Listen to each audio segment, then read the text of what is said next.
물론 여긴 국민 라디오.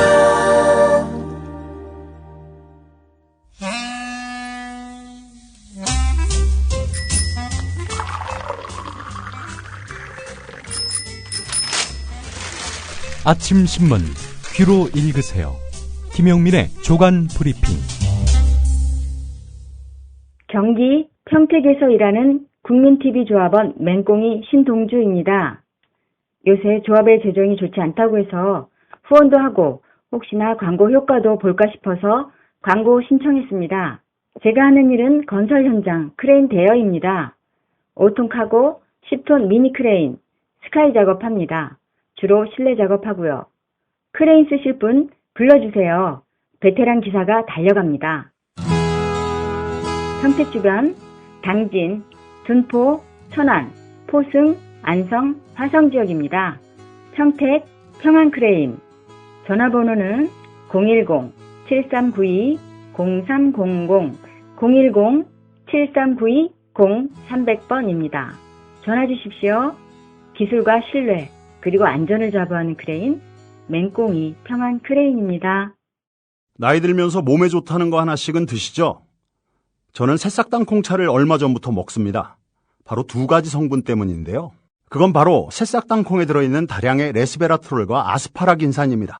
레스베라트롤은 심장질환 예방, 세포 노화 방지, 각종 암의 개시, 촉진, 진행, 전 단계를 차단하는 화학적 암 예방 효능이 있음이 세계의 석학에 의해 네이처지와 사이언스지에 게재됐죠. 그리고 아스파라긴산이 콩나물에 10배 가까이 들어있어 술자리 좋아하는 제겐 필수 보충 성분이기 때문입니다. 두 가지 성분 때문일까요? 새싹 땅콩차를 마신 뒤부터 술 먹은 다음 날 숙취, 붓기가 훨씬 덜하고 불편했던 몸이 훨씬 편해졌습니다. 그리고 저만의 부작용인지 아침에 그게 우뚝 그리고 중요한 건 맛도 좋습니다. 속상한 일 많은 요즘 이런 때일수록 몸 생각하셔야죠. 술꾼에겐 필수, 속상한 당신의 몸엔 새싹 땅콩차. 구입문의 070-8635-1288 070-8635-1288 홈페이지는 한글전창걸.com으로 찾아오세요.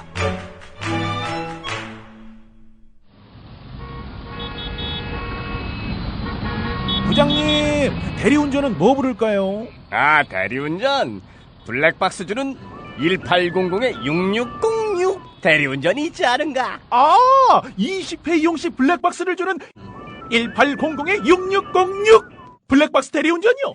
그럼 검색창에 블랙박스 대리운전을 검색해보게. 홈피에는 다양한 상품들도 있다네. 저기 부장님, 블랙박스 대리운전에서는 국민TV에 후원도 한다면서요. 자네도 블랙박스도 주고 후원도 하는 1800-6606 이용하게. 역시 대리운전은 1800-6606. 아휴, 더위와 밤샘 공부에 우리 아이가 하루 종일 피곤한가 봐요. 집에서 잘 때라도 편안하게 푹 잤으면 하는데. 이제 우리 아이 방을 자연 휴양림으로 만들어주세요. 피톤치드 캡슐 톡톡. 강력한 천연 항균은 기본. 피톤치드의 향기로움을 더해 기억력과 집중력을 향상시킵니다. 베개에 톡톡, 이불에 톡톡. 피톤치드와 함께 편안한 잠자리 톡톡. 검색창에 네이처 아이를 검색해보세요. 전국 약국에서도 판매 중입니다. 아참, 수익금의 일부는 국민TV에 후원됩니다. 참고하세요. 네, 9월 24일자 조간신문 살펴보겠습니다. 김용민 PD의 조간 브리핑입니다. 안녕하십니까? 네, 안녕하십니까? 예. 국민일보가 단독 기사를 내보냈네요. 예, 11면에 있는 기사입니다. 2011년에서 2013년 이명박 정부 청와대에서 근무했던 박범훈 전 교육문화수석. 이 양반 중앙대 총장했던 분 아닙니까? 예, 국악 쪽이었죠? 그렇습니다. 전공이. 중앙대 총장 시절에 1+3 국제 전형 운용과 관련해서 경찰에 입건된 것으로 확인됐다는 내용입니다. 2005년에서 2011년, 그러니까 청와대 들어가기 전까지 중앙대 총장을 지낸 박범훈 전 수석은 2010년에 KU 학원을 통해서 미국 캘리포니아 주립대와 연계한 1+3 국제 전형을 도입했습니다. 1+3이 뭐냐? 중앙대에서 1년, 외국대학에서 3년을 다닌 다음 외국 대학 학위를 받는 과정입니다. 예. 근데 정부의 인가를 받지 않았어요. 외국 대학 입학이 취소되는 등 학생 피해가 속출하기도 했어요. 자, 그래서 2012년 당시 교육과학기술부는 이 제도를 도입한 대학들에게 이런 전형 하지 말라 이렇게 폐쇄 명령을 내렸는데 예. 중앙대를 비롯한 일부 대학은 포기하지 않았습니다. 당시 교육과학기술부가 왜 이 대학들을 상대로 해서 조기 진압을 못했느냐. 사실 교육과학기술부 대학 쪽에다가 기침 한번 하면은 그냥 대학들이 벌벌 떨거든요. 예. 자, 그런데 상대가 바로 박범훈 수석아니었습니까? 이미 그 정권 초기부터 MB 사람으로 분류됐던 박범훈 수석이었습니다. 예. 취임식 준비 과정에도 좀 관여를 하지 않았습니까? 그렇죠. 취임식 준비위원장인가 아마 그럴 겁니다. 예. 그때 하여튼 긴밀한 MB와의 관계 때문인지 교육과학기술부가 이렇게 대학들을 상대로 해서 하지 말라 했음에도 불구하고 이렇게 관철해내지 못한 거. 이거 아무래도 박범훈 수석의 위상 때문 아니겠는가. 이런 분석입니다. 예. 계속해서 국민일보 같은 면 기사를 보면요. 자, 지금 사실 박범훈 전 수석뿐만 아니라 송광용 전 수석도 문제가 되고 있습니다. 둘 다 교육문화수석을 맡았었네요. 청와대에서. 한 사람은 중앙대 총장, 한 사람은 서울교대 총장을 지냈고요. 예. 자, 검찰은 서울교대와 중앙대 등 수사 대상 대학들이 학생들을 이 프로그램에 참여시키더라도 해외 대학의 학위 취득은 불투명하다는 사실을 이미 인지하고 있었던 것은 아닌지 확인할 방침이라는 겁니다. 예. 그러니까 학생들에게 너 1+3 하면은 반드시 학위를 받아. 그러니까 지원해.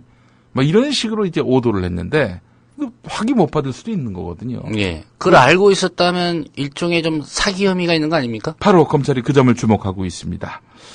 대학들이 알고도 돈벌이를 위해서 묵인했다면 이거 사기죄를 적용할 수 있다. 이게 바로 검찰의 판단입니다. 예. 검찰은 이와 함께 해외 대학과 국내 대학 사이에서 브로커 역할을 한 유학원들이 대학 관계자들에게 리베이트를 건넸는지도 조사하기로 했습니다. 기록 검토와 수사계획 수립이 끝나는 대로 압수수색, 계좌 추적 등 강제 수사에 나설 가능성도 크다는 겁니다.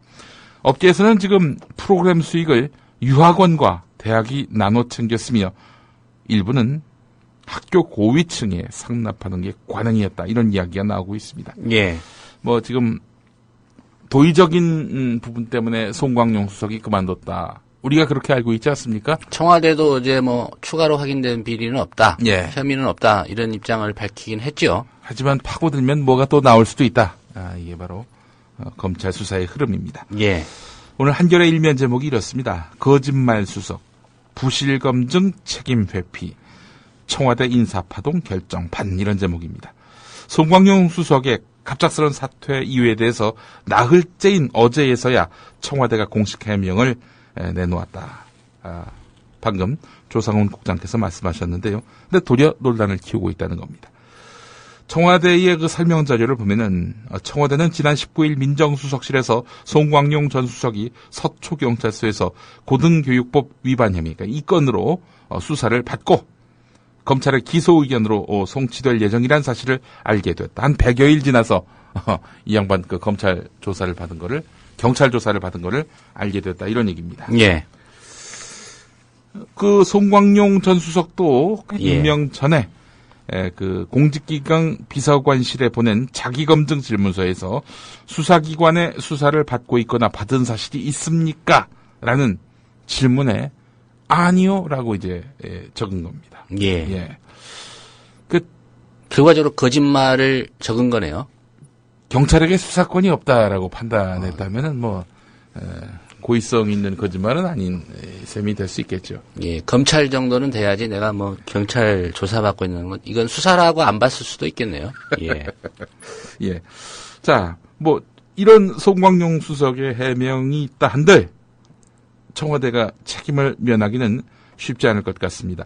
송광용 전 수석이 청와대 서면 검증서에 답변한 게 6월 10일이었고요. 내정 발표는 이틀 뒤였습니다. 아니 서면 검증서에 쓰면은 그게 다 진실이고 진리입니까? 뭐 검증을 해봐야 될 거 아니에요.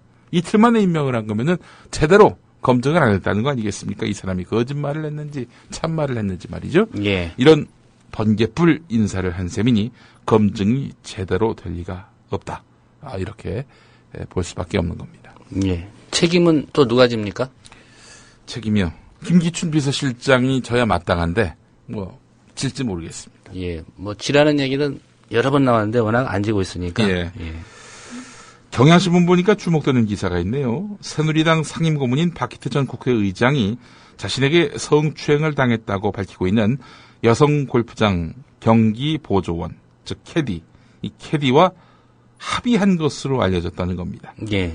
박희태 전 의장은 경향신문과의 통화에서 그 여성과의 합의 여부에 대해서 대리인을 통해 다 했다. 내 할 일은 다 했다. 이렇게 말을 했다는 겁니다. 어떤 합의인지는 알 수 없습니다. 혹시 이런 거 아닌가요?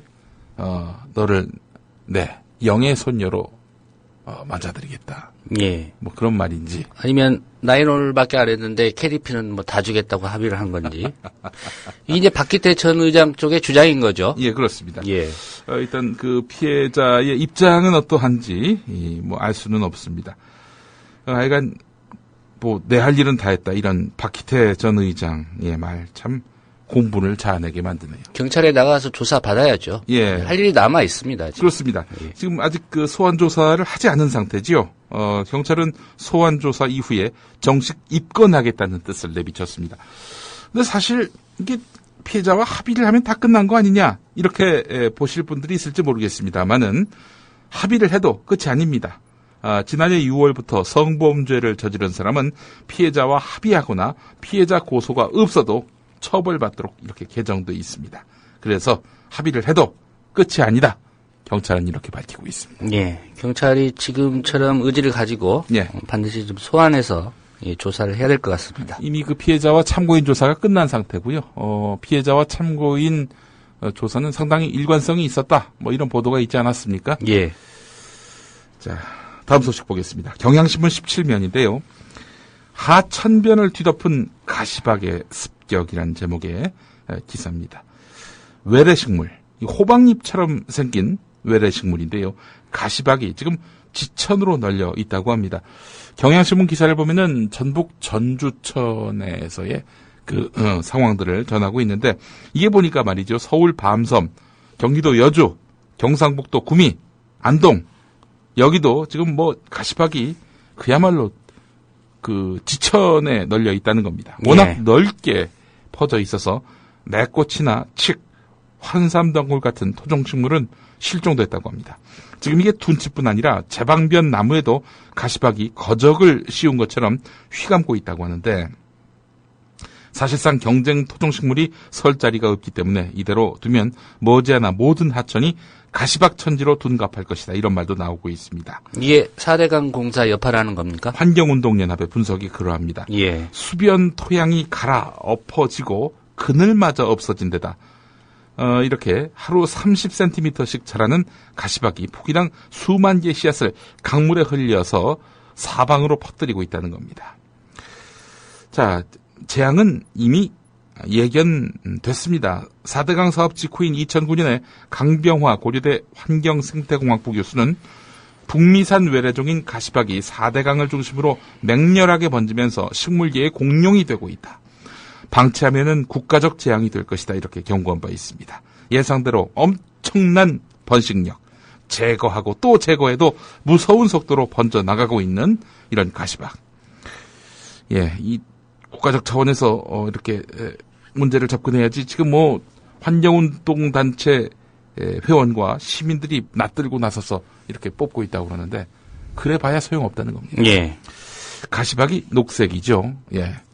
MB가 말한 녹색 성장이 이런 건가 봅니다. 예. 박의 일종인가 보죠? 그렇습니다. 예. 가시박. 이명박하고는 다른 박이겠죠? 예, 그렇습니다. 예. 박 얘기를 하셔가지고, 딴 박 얘기하는 줄 알았습니다. 예. 한국일보 보면은 단풍잎 돼지풀 이야기가 나옵니다. 단풍잎 돼지풀. 이것도 역시 무차별 번식하고 있습니다. 또한 외래종입니다. 예. 11면에 나와 있는데요. 지방자치단체 등이 예산 부족 등을 이유로 적극적으로 제거하지 못하는 사이에 이 외래식물은 급속도로 번져 나가고 있다는 겁니다. 2년 만에 6배 폭증했다고 하는데 경기도와 강원도 일대 그리고 세종시 부근에 집중 분포하고 있고요. 역시 하천과 도로, 농경지 주변에 번성해서 토종식물과 농작물을 고사시키고 있다고 합니다. 비가 많이 내리는 여름에는 하루 30cm 가까이 자라는 것으로 알려졌습니다. 30cm. 왜 예전에 그 자 있지 않습니까? 예. 그 정도 길이로 자란다는 겁니다. 하루에 말이죠. 예, 하루에. 어마어마한 거지요. 이 풀은 북미에서 들여온 사료용 건초에 씨가 묻어서 국내에 유입됐는데 정확한 유입 시기는 알려진 바 없습니다. 자, 그런데 문제는요. 이 4대강 사업이 또 여기 얽힙니다. 4대강 사업으로 시민들이 이용하는 하천변 산책로와 자전거 도로가 건강에 유해한 이런 단풍잎 돼지풀에 군락지라는 겁니다. 예. 해롭기까지 합니다. 9월이면은 풀 하나당 수만 개에 달하는 포자가 쏟아져 나온다고 하는데 이 포자는 알레르기 비염 증상을 악화시키는 효과가 매우 크고 정상인에게도 비염을 유발하기도 한다고 합니다.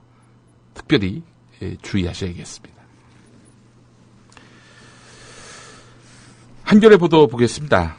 한겨레뿐만 아니라 여러 신문이 보도하고 있는데요. 예. 심은석 전 교육부 교육정책실장 이야기입니다. 이 양반이 정년 퇴임 다음 날인 9월 1일부터 충남 서산에 있는 한서대학교 교육대학원 교육행정학과 교수로 재직하고 있다고 합니다. 이거 전관예우 아니냐?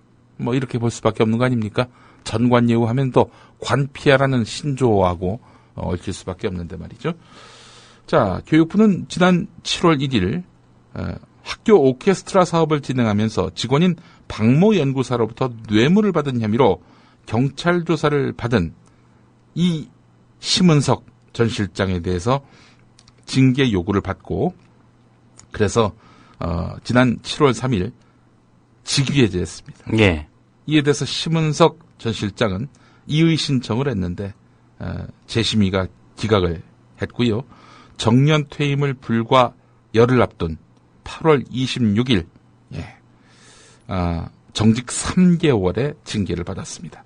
자, 그런데 8월 31일자로 이렇게 퇴임을 했던 거죠.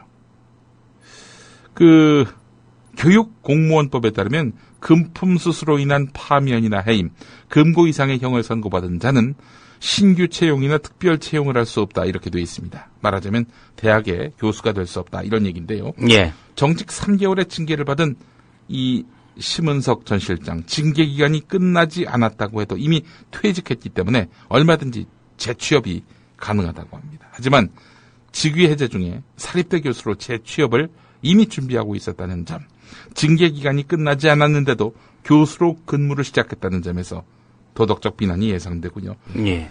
이런 사람을 또 교수로 임용한 대학은 또 어떤 판단을 한 건지 모르겠습니다. 네. 예. 몰랐을까요? 충남 서산에 있는 한서대군요. 예, 그렇습니다. 예. 전관예우 얘기가 나와서 그런데요. 이 기사도 한번 볼 필요가 있습니다. 한국일보 신면에 나와 있는데요. 법원장 출신의 이동명 변호사, 국가정보원 대선 개입 사건으로 기소된 원세훈 전 국정원장의 변호인을 맡아서 무죄를 주장하고 있고요. 내곡동 사저 의혹 사건에서 MB의 아들 이시영 씨의 변호인을 맡았던 인물입니다.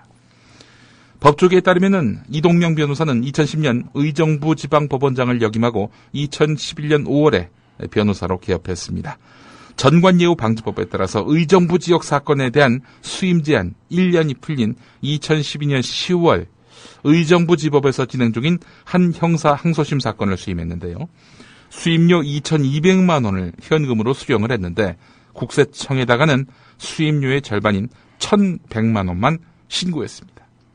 그래서 대한변호사협회 징계위원회가 이 같은 사실을 파악해서요. 지난 8월에 이동명 변호사에게 1,000만 원의 과태료를 부과했습니다. 예. 법원장까지 지낸 법조계 어른이 돈 때문에 원칙을 저버리는 모습을 보니 착잡하다. 수도권 지법에서 근무하고 있는 한 형사법관이 한 말인데 서울에서 활동 중인 한 중견 변호사도 전관들이 이렇게까지 악착같이 돈을 버니 젊은 변호사들이 수임할 사건이 없을 수밖에 없다 이렇게 탄식했다고 합니다. 이동명 변호사 그 사건 맡아가지고요. 1년 감형을 도출해냈다고 합니다. 예. 잘못된 기업인도 국민 여론이 형성된다면 다시 경제활동 기회를 줄 수 있다 이렇게 말을 했다고 합니다. 부당한 이익을 사회에 충분히 환원하고 일자리를 창출하고 경제 살리기에 헌신적인 노력을 해야 한다는 전제 속에 사면 약속을 한 겁니다. 기업 활동과 관련해 구속된 일부 기업 총수에게 사업에 다시 전념할 수 있도록 가석방 가능성을 시사한 겁니다. 현재 감옥에 들어가 있는 대기업 총수 하면은 SK, CJ 회장 아닙니까? 예.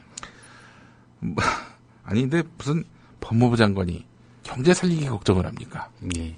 사면권 법무부 장관이 건의는 할 수 있지만 네. 대통령의 권한인데 황교안 법무부 장관이 그런 얘기를 했단 말이죠. 예. 하여튼 지금 경제 살리기에 진정성을 보여주면은 사면 건의할 수 있다. 예. 사면 없다. 이게 박근혜 대통령 원칙 아닙니까? 예, 전 그런 걸로 알고 있는데 말이죠. 한겨레 일면 기사를 보겠습니다. 삼성전자가 서울 삼성동 한국전력터 매각 입찰에 얼마를 냈을까? 아시는 대로 10조 넘게 그 현대자동차 그룹이 썼던 거 아닙니까? 그래서 예. 현대차로 낙찰이 됐는데 말이죠. 강력한 경쟁자 삼성전자가 입찰액으로 내건 게 4조 6,700억이었다고 합니다. 삼성전자가 현대차를 과연 이길 마음이 있었던 것일까 의문을 갖지 않을 수가 없습니다. 강력한 인수희망자 아닙니까? 현대차가 말이죠. 그렇다면은 한 5조, 시장에서는 한 5조 넘게 내지 않았겠는가 이렇게 보지 않았습니까? 예, 기업들 사이에서는 9조를 썼다 그런 얘기도 돌았었죠. 예. 그런데 4조 6,700억이다. 이건 결국 이 이재용 부회장이 한전부지 매입에 별 의지가 없었음을 보여준다는 것 아니겠는가 하는 해석이 나오고 있습니다. 예. 이것이 삼성 안에서도 미묘한 파장을 일으키고 있다는 겁니다. 한겨레 기사 내용을 살펴봅니다. 이건희 회장은 지난 5월 심장마비로 쓰러지기 수년 전부터 한전부지 인수전 참여를 지시하면서 큰 관심을 보였다고 합니다. 이재용 부회장의 동생인 이부진 호텔신라 사장도 유통, 호텔 등 자신의 주력 사업과 관련해서 이 부지 매입을 강하게 희망해 왔었습니다. 자, 그런데 말이죠. 4조 6,700억. 사실상 안 하겠다는 그런, 의지가 담겨 있는 이 적은 액수. 이재용 부회장의 그 속내가 어떤지 또 궁금해집니다. 예. 누가 옳은 선택을 했는지는 또 개발 후에 예. 어느 정도 이익을 보느냐 예. 여기에 달려 있을 것 같습니다. 결과적으로 잘한 선택인 건지도 하여튼 시간이 지나봐야 알겠죠. 예. 자, 정부가 내년 예산에서 서민과 안전에 대한 투자를 늘렸다고 하지만 낙후된 주거 지역을 개선하는 사업에는 예산을 배정하지 않거나 삭감한 것으로 나타났다는 경향신문 6면 기사가 있고요. 한겨레는 오늘 사설에서 대학 황폐화시키는 언론 대학 평가를 문제 삼았습니다. 관련한 내용들 한번 짚어보시면 좋을 것 같습니다. 오늘 여기까지 하겠습니다. 예, 김용민 PD의 조간 브리핑이었습니다. 잘 들었습니다. 예.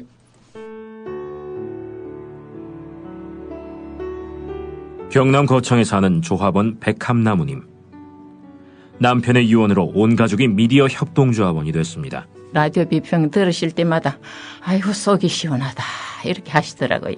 본인이 먼저 하셨고요, 가입을. 예, 그 뜻을 이제 알았기 때문에 손자, 손녀 6명까지 그렇게 이제 다 가입을 하게 됐지. 작고한 부부는 왜 국민TV 조합원 가입, 이것이 이 시대에 꼭 필요한 언론운동이라고 확신했을까요? 가슴 아픈 가족사가 있었습니다. 전에 민족일보 조영수 그분 그때부터 관심을 많이 가지시고 저 동아투이 그때 남편이 광고도 내고 또 한겨레 주주도 되시고 저희 시어른 되시는 분이 보도연맹에 억울한 죽음을 당하셨습니다. 중학교 때 아버지가 억울하게 그리고 옥살이 하실 때 그 도시락을 가지고 감옥에 가서 어느 날 갑자기 이제 총살 당했다는 그런 걸 안 겪었으면은 또 평범하게 살았을 수도 있는데. 여러분도 공정언론 건설에 함께하지 않으시겠습니까? 국민.tv 미디어 협동조합 홈페이지에 들어오셔서 조합원으로 가입해주세요. 전화 서울 3144-7737, 3144-0933으로도 하실 수 있습니다.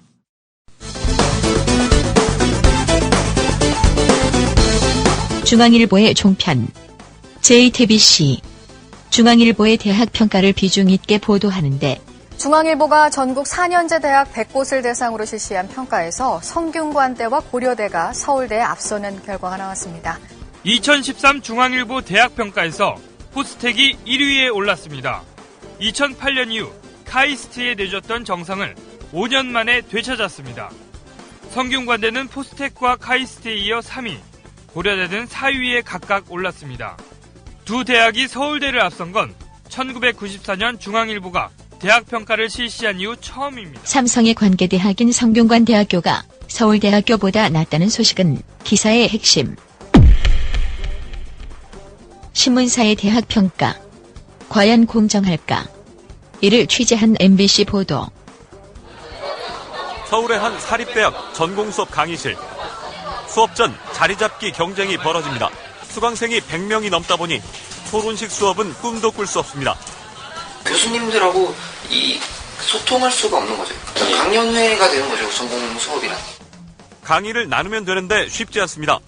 시간 강사를 쓰면 전임 교수의 비율이 낮아져 대학 평가에 영향을 주기 때문입니다. 다른 대학의 전공 수업, 영어 강의인데 실제 수업은 단어 한두 개만 빼곤 우리말로 진행됩니다. 다양한 인종들이 들어가서 사는 나라에서는 자기가 가지고 있는 컬처럴 아이덴티티를 확립하는 것이 중요하죠. 좋은 대학으로 평가받기 위해선 취업률도 중요합니다. 그래서 취업률이 상대적으로 낮은 예술이나 인문학 계열 학과는 어느 날 갑자기 없어지기도 합니다. 신춘문예로 등단도 많이 하고 있고 다른 쪽으로 실적을 많이 내고 있는데 그 대학 평가 기준의 취업률이 좀 크다 보니까 학교에서 그런 것만 고려를 해서 교수들 역시 1년 단위 평가에 장기적인 연구는 생각도 못합니다. 교수들이 주로 이제 단기 업적, 그러니까 양적 기준을 충족하기 위한 단기 연구 업적 중심으로 내몰리는 측면이 있는 거죠.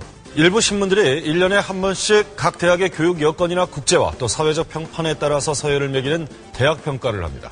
그런데 대학들이 좋은 점수를 받으려고 무리하게 평가 기준에 맞춰서 학교를 운영하다 보니까 부작용도 속출하고 있습니다. 고려대 종학상회는 중앙일보 대학 평가를 거부하겠다고 선언했는데 이미 이들은 신문사가 왜 대학 평가를 하는지 그 맥락을 간파하고 있었는데 총학생 회장의 CBS 라디오 인터뷰. 금전하고 무슨 상관입니까? 대학 순위 평가가? 신문을 읽다 보면 광고 지면이 있지 않습니까? 예. 그런 장소에서 예. 실제로 9월, 10월쯤에 대학 관련 광고가 급증한다는 논문 결과를 본 적이 있습니다. 9월, 10월 대학 순위 평가할 즈음 되면은 대학 광고들이 신문에 많이 붙는다. 네, 그렇죠. 혹시 그것과 연관이 돼 있는 건 아닌가라는 의심도 드신단 말씀이세요? 그렇게 연관이 있어서 광고를 게재하면 순위를 높여줄게 이 정도로까지는 생각을 하지 않고 예. 다만 그런 자극적인 기사를 낼 수밖에 없는 문제가 그런 자본적인 문제와도 같이 맞물려서 돌아간다는 말씀을 드린 겁니다.